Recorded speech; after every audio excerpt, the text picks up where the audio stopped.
$200 billion, ऐसा पैसा जो पाकिस्तान की इकोनॉमी में होना चाहिए था, लेकिन नजर नहीं आता।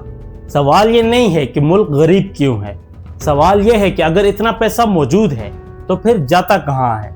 कौन लोग हैं जो कानून से भी ज्यादा ताकतवर नजर आते हैं, कौन से रास्ते हैं जिनके जरिए दौलत मुल्क से बाहर निकाली जाती है, और क्यों एक नौकरी करने वाला इंसान इतना ज्यादा टैक्स देता है, और वो शख्स जिसका DHA में प्लॉट है, शुगर मिल है, सैकड़ों एकड़ जमीन है, वो ऑलमोस्ट कुछ नहीं देता।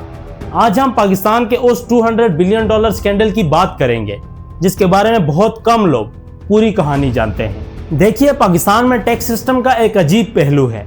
जो शख्स सैलरी पर काम करता है उसका टैक्स ऑटोमेटिकली कट जाता है। महीना शुरू होता है, तनख्वाह अकाउंट में आते साथ ही सबसे पहले टैक्स डिडक्ट होता है।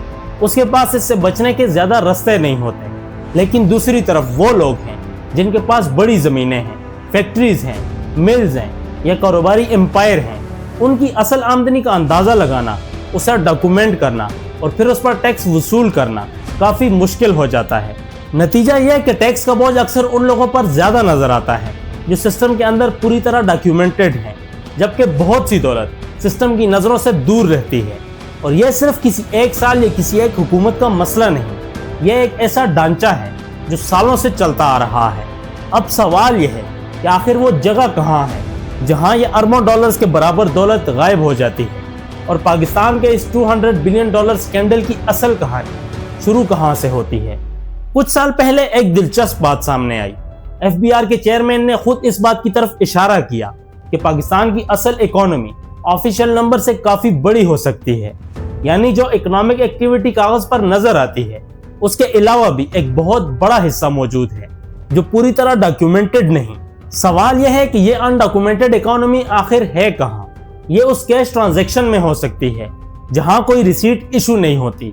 ये उन प्रॉपर्टी डील्स में हो सकती है जहाँ असल कीमत और कागजात में लिखी कीमत अलग होती हैं। ये उन सेक्टर्स में भी हो सकती है जहाँ अरबों रुपए की इकोनॉमिक एक्टिविटीज होती है, लेकिन डिक्लेयर्ड इनकम उसके मुकाबले में बहुत कम नजर आती है। इसी वजह से पाकिस्तान का टैक्स बेस हमेशा से एक बड़ा चैलेंज रहा है। मईशत का एक हिस्सा पूरी तरह डॉक्यूमेंटेड है और टैक्स देता है, जबकि दूसरा हिस्सा सिस्टम की नजरों से काफी हद तक दूर रहता है। अब जरा इसके असरात पर गौर कीजिए। जब मईशत का इतना बड़ा हिस्सा डॉक्यूमेंटेड ना हो तो हुकूमत के पास रेवेन्यू कम आता है, फिर बजट का गैप कर्जों से पूरा किया जाता है, नए टैक्सेस लगाए जाते हैं और बोझ अक्सर उन्हीं लोगों पर पड़ता है जो पहले ही टैक्स दे रहे होते हैं। लेकिन असल सवाल अब भी वही है, अगर पाकिस्तान में इतनी बड़ी अनडॉक्यूमेंटेड दौलत मौजूद है तो वो है कहाँ, किसके पास है, और क्यों यह पैसा मुल्क की तरक्की में नजर नहीं आता। यहीं से पाकिस्तान की इस मल्टी बिलियन डॉलर स्कैंडल की असल कहानी शुरू होती है। अब आते हैं इस कहानी के पहले और शायद सबसे ताकतवर किरदार की तरफ, जमीन। इकोनॉमिक सर्वे ऑफ पाकिस्तान के मुताबिक एग्रीकल्चर मुल्क की GDP का तकरीबन 20% हिस्सा है, यानी पाकिस्तान की मईशत का हर 5वां रुपया किसी न किसी तरह से जमीन से जुड़ा हुआ है। सिर्फ इतना ही नहीं, मुल्क की तकरीबन 45% वर्कफोर्स भी इसी सेक्टर में रोजगार हासिल करती है। अब सवाल यह है कि इतनी बड़ी economic activity national tax collection में कितना हिस्सा डालती है। कुछ रिपोर्ट्स के मुताबिक एग्रीकल्चरल इनकम से वसूल होने वाला टैक्स मुल्क की टैक्स रेवेन्यू का इंतहाई छोटा हिस्सा है, इतना छोटा कि उसे परसेंटेज में बयान करना भी मुश्किल हो जाता है। फ्राइडे टाइम्स की एक रिपोर्ट के मुताबिक यह टैक्स कलेक्शन तकरीबन 0.1% से भी कम होता है। जरा इस तस्वीर को समझिए। एक तरफ वो मुलाजिम है जिसका टैक्स तनख्वाह मिलने से पहले कट जाता है, दूसरी तरफ एक ऐसा सेक्टर है जहां अरबों रुपए की इकोनॉमिक एक्टिविटी होती है, लेकिन टैक्स कलेक्शन उसके मुकाबले में बहुत कम नजर आता है। सवाल यह है कि आखिर ऐसा क्यों है। तज्जिया निगारों का कहना है कि पाकिस्तान में एग्रीकल्चर इनकम टैक्सेशन हमेशा से एक ऐसी सियासी और इंतजामी चैलेंज रहा है कि कवानीन मौजूद रहे, रिफॉर्म्स की बातें भी होती रही, लेकिन उन पर मुकम्मल और मौसर अमल दरामद अक्सर बहस का मौजू बना रहा। और यहीं से एक और मुश्किल सवाल पैदा होता है कि जब मुल्क की सबसे बड़ी और असर रखने वाली इंडस्ट्रीज में से एक सेक्टर टैक्स नेट में पूरी तरह शामिल ना हो तो फिर उसका बोझ किस पर पड़ता है। जवाब आमतौर पर वही होता है कि डॉक्यूमेंटेड टैक्स पेयर पर। अब आते हैं दूसरे बड़े सेक्टर की तरफ, रियल एस्टेट्स। पाकिस्तान में प्रॉपर्टी मार्केट को बहुत अरसे से मईशत के उन हिस्सों में शुमार किया जाता है जहां डॉक्यूमेंटेशन और असल मार्केट वैल्यू के दरमियान काफ़ी फ़र्क देखने को मिलता है। अक्सर ये इल्ज़ाम लगाया जाता है कि कई ट्रांजैक्शंस में कागजात पर दिखाई गई कीमत और असल डील की कीमत एक जैसी नहीं होती। नतीजा यह कि इकोनॉमिक एक्टिविटी का एक हिस्सा ऑफिशियल रिकॉर्ड से बाहर रह जाता है। यह मसला इतना बड़ा है कि मुख्तलिफ रिपोर्ट्स के मुताबिक रियल एस्टेट सेक्टर में टैक्स कलेक्शन की गुंजाइश अरबों रुपए तक पहुंचती है। यानी अगर तमाम ट्रांजैक्शंस मुकम्मल तौर पर डॉक्यूमेंट हो जाएं और मुतल्लिका टैक्सेस वसूल किए जाएं तो हुकूमत को बहुत ज्यादा रेवेन्यू हासिल हो सकता है। इसी तनाजुर में IMF ने भी पाकिस्तान के गवर्नेंस चैलेंजेस का जायजा लेते हुए इस बात की निशानदेही की है कि रियल एस्टेट उन सेक्टर में से एक है जहां पावरफुल इंटरेस्ट ग्रुप का असर और रसूख ज्यादा नजर आता है। एनालिस्ट के मुताबिक जब किसी सेक्टर में इकोनॉमिक्स टैक्स इतने बड़े हो जाए तो रिफॉर्म्स और डॉक्यूमेंटेशन का अमल भी मुश्किल हो जाता है। और फिर एक और दिलचस्प बात सामने आती है, प्रॉपर्टी ट्रांजैक्शन से मुतल्लिक टैक्स कलेक्शन में वो इजाफा नजर नहीं आता जिसकी तवक्को की जाती है।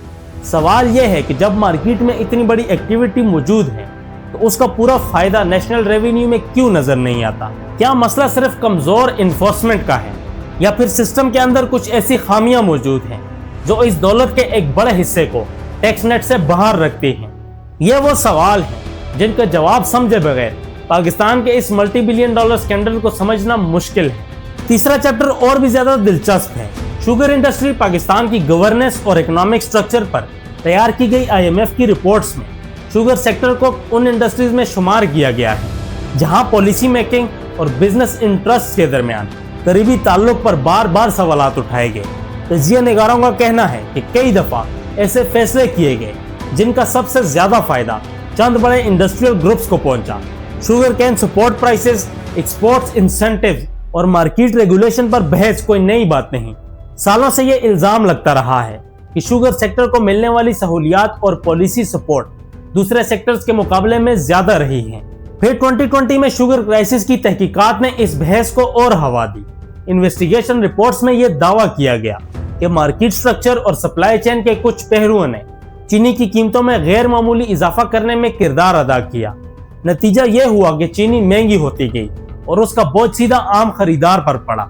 यहाँ सबसे अहम सवाल यह पैदा होता है कि जब किसी इंडस्ट्री के सबसे बड़े खिलाड़ी इतने असर और रसूख के मालिक हों कि उनके फैसले पूरी मार्केट को मुतासिर कर सके तो फिर रेगुलेटर्स और स्टेक होल्डर्स के दरमियान लकीर कितनी वाज़ेह रह जाती है।